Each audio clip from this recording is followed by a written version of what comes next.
நம்ம வீட்டு சாமந்தி பூ பாருங்கள், ஒரே கொத்தில் பாருங்கள் எவ்வளோ பூ இருக்குன்னுட்டு. 5-6 பூ ஒரே கொத்தில் இருக்குது.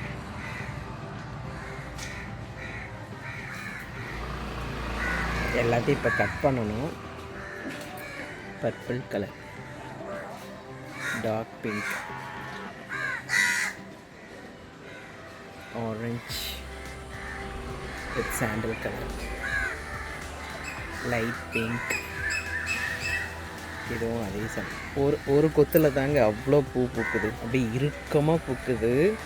ஆனால் ஃபுல்லும் கட் பண்ணால் தான் எல்லாம் வரும், இல்லை சின்ன சின்னதாக காம்பு இல்லாமல் தான் கட் ஆகுது. நான் இப்போ தான் கட் பண்ணிகிட்டு இருந்தேன், திடீர்னு வீடியோ எடுக்கணும்னு தோணுச்சு.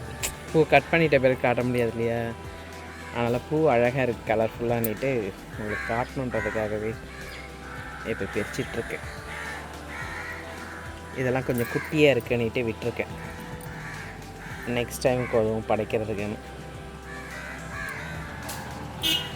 சாமந்தி பூ எப்பயுமே பார்த்திங்கன்னா மோஸ்ட்லி சாமி படைக்க தான் நான் யூஸ் பண்ணுவேன். ஸோ அதனால் எனக்கு கலர்ஃபுல்லாக இருந்தால் ரொம்ப பிடிக்கும். எல்லோ இப்போ தான் இதெல்லாம் கட் பண்ணிட்டேன். எல்லோ இது கொஞ்சம் குட்டியாக இருக்குது, அதனால் விட்டுருக்கு.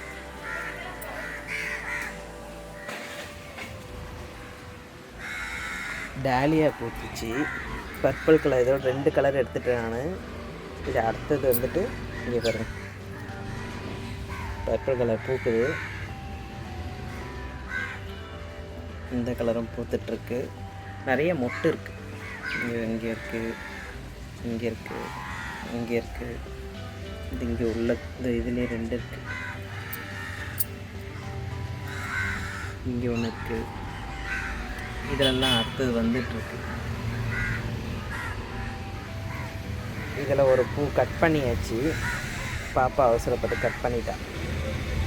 நானும் 3 நாளாக கட் பண்ணி தலையில் வைங்கம்மான்றேன், வைக்கவே மாட்டுறாங்க. ஆனால் விட்டால் இன்னும் கொஞ்சம் கூட விரியும் போல இருக்குது, உள்ளே இருக்குது பாருங்கள். ஸோ பசங்க ஆசைப்பட்டாங்கன்னு நமக்கு தெரிச்சாச்சு.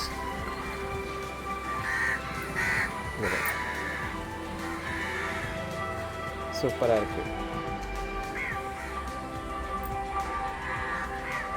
அதேமாதிரி சாமந்தியும் பிரிச்சுக்கிட்டே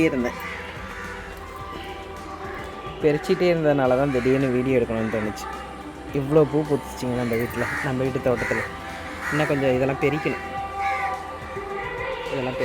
பர்பிள்லாம்.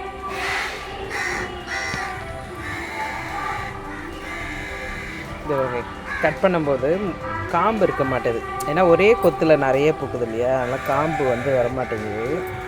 இப்படி தான் பெரிக்க வேண்டியதாக இருக்குது. இந்த பாருங்கள், ஒரே இதில் 2 இருக்குது பாருங்கள். ஓகே, சாமிக்கு வைக்கிறதுக்கு ஓகே, அழகாக இருக்குது.